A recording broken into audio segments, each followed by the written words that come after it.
game ready. Good. How are you, Mark? Good to see you. Yeah, obviously we know who isn't on the stack anymore. The team is Yeah. playing really well. When you look at just on tape, what stands out about the play style so far?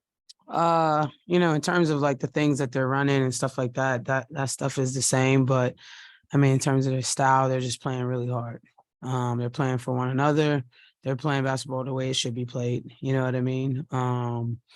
Playing hard, they're focused, they're playing smart, they're playing together, and everybody's executing their specific roles in order to impact wins for them. So they're playing really well right now. That's a follow-up too. What's kind of the difficulty in guarding teams to play with as much movement as they do, especially moving shooting? Well, the difficulty about them is like they put so much pressure on you defensively that it really forces you to be on point on the offensive end. And so therefore it's hard there. But then when you're on the defensive end, you can't make mistakes. You know what I mean? So it's almost like you always have to be not 100% right, but you have to limit your mistakes against them defensively because of the movement and because they have so many different ways that they're attacking teams right now. It's not just Kai, it's not just Mabry, it's not just Williams. They're going Courtney Williams, they're going into Elizabeth Williams. They have contributions pretty much everywhere on the court right now. And so because of that, you really have to limit your mistakes defensively. I was watching your pregame, postgame, and before your last game, you're getting some questions about this year's rookies and the caution reporters that they have to earn their stripes, and it comes with time. It wasn't necessarily really just earning their stripes. It was more just like they're young. They don't have as much experience as other players on teams. And so sometimes that just takes time to develop. It wasn't so much like make them sit there and pay and earn their stripes. It was more just like, it was a nice way of saying like they're still trying to develop. And so give them time to develop. I was with you to last year's rookie. Yeah. And how she, when you win rookie of the month 4 times. Yeah. And your rookie of the year, you kind of immediately have your spot in. Listen, there's players in this league that come in and they're prepared to play. Ryan Howard, Asia Wilson, Brianna Stewart, Diana Taurasi, Sue Bird, Swin Cash, Lauren Jackson, right? These are all, Hall of Fame players that came in clearly ready to contribute to these teams. But that's not necessarily the norm. You know what I mean? For everybody, I was the 12th pick in the draft, and it took me time to develop and get right and be able to stick on the team and be able to contribute. So to me, that's more of the norm than players like Asia Wilson, Ryan Howard and different things like that. So that's really what I was saying. She's got some veterans around her. Yeah. And so now she doesn't have to. Who, Ryan? Ryan, you're saying? Yes. We don't have that many vets, but Well, I was thinking about you. yeah. In the last game, you were sitting next to her. Yes, CP Cheyenne is, yes. But so how has she handled expectations for such a young player that come with the success that she's experienced? No, she's done great. Ryan has handled it very well. She carries herself like a pro. And she did from day one coming into our organization. And so I think she's done a really good job of just not letting those expectations burden her, because I do think that happens at times for younger players where they have such lofty expectations or people put expectations on them. And so those can be a burden. But she, from the rip, came in knowing who she was and how she can contribute and what she can do, and just carried herself in that manner. Nothing, too high and nothing too low. So she's handled it with a lot of grace. One more, or if I could. Yeah, for sure. Was there one thing you were looking for in this preseason, or you wanted to see her develop? In this season? Yeah, I think I've said this all along, that Ryan Howard is so good and has so many different weapons and versatile in terms of her scoring.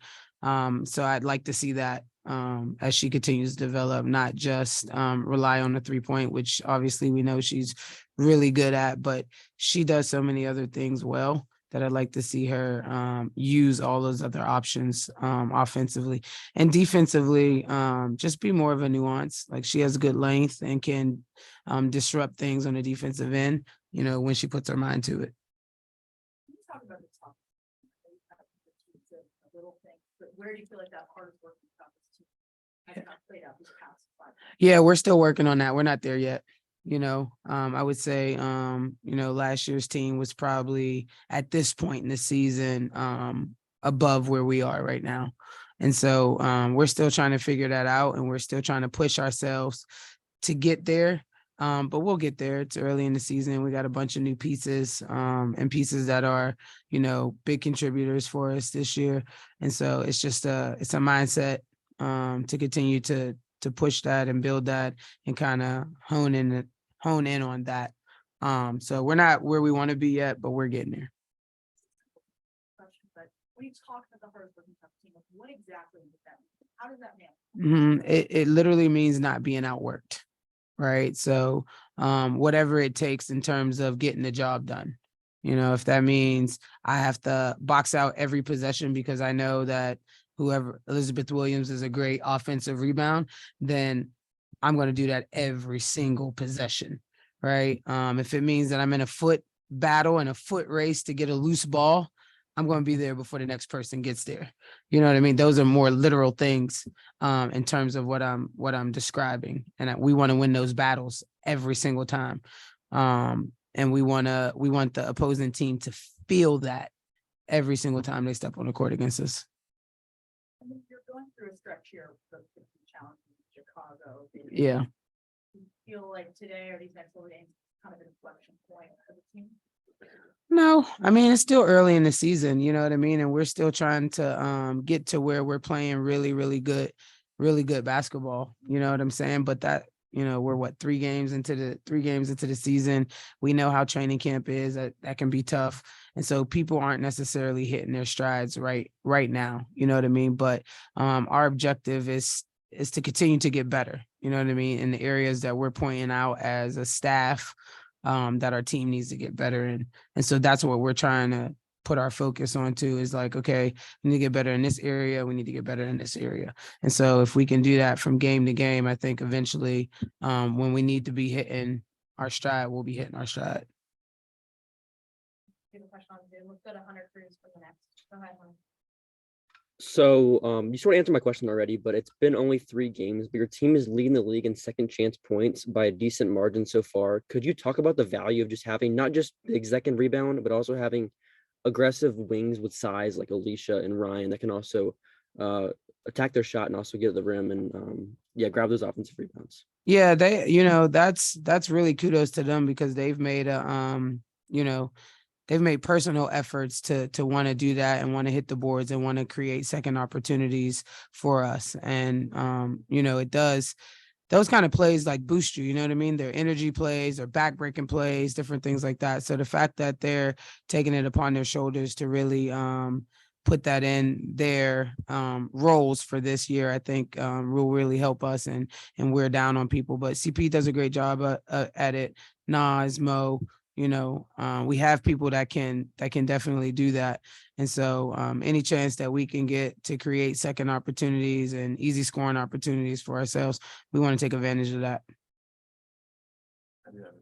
Yeah, Mark. With Nas, it feels like so much of her offense is having to create it herself and find pockets to do that. Yeah. How hard is that to do, and like what have you seen from her that's really popped so far?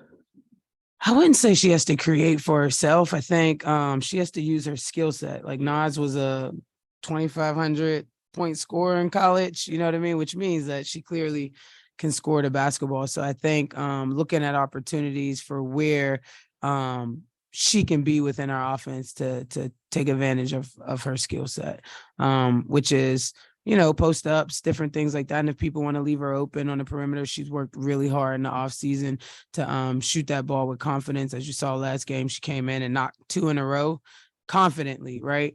And so to take advantage of the opportunities that's given to her. But we can do a better job of having Nas cut a little bit more off different things and get some low post touches as well for us to take advantage of where she's really good at.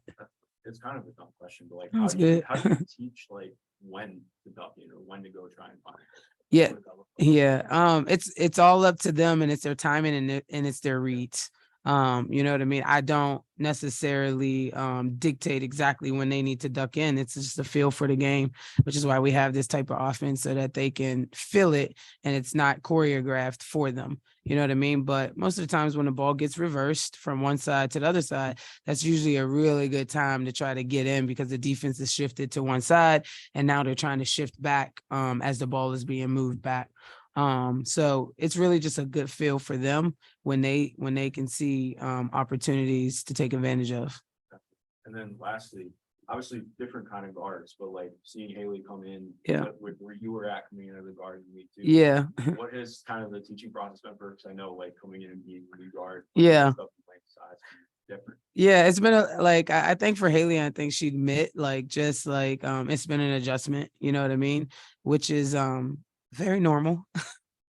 You know, coming from college and playing against the best players in the world, you know what I mean? So she's just taking her time to figure out what the league is, who the league is, the players in the league, the speed of the game, the pace of the game, the physicality of the game, and where she can be most effective. But that just takes some time.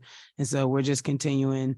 And I need to do a better job because our offense is so free, you know, at times you don't know what to do because it is so free. So I just need to do a better job of maybe giving her a little bit more instructions on what to do until she's more comfortable. So that's really on me. I got to do a better job of that. Thanks. Yep. Mhm. Yeah, you're welcome.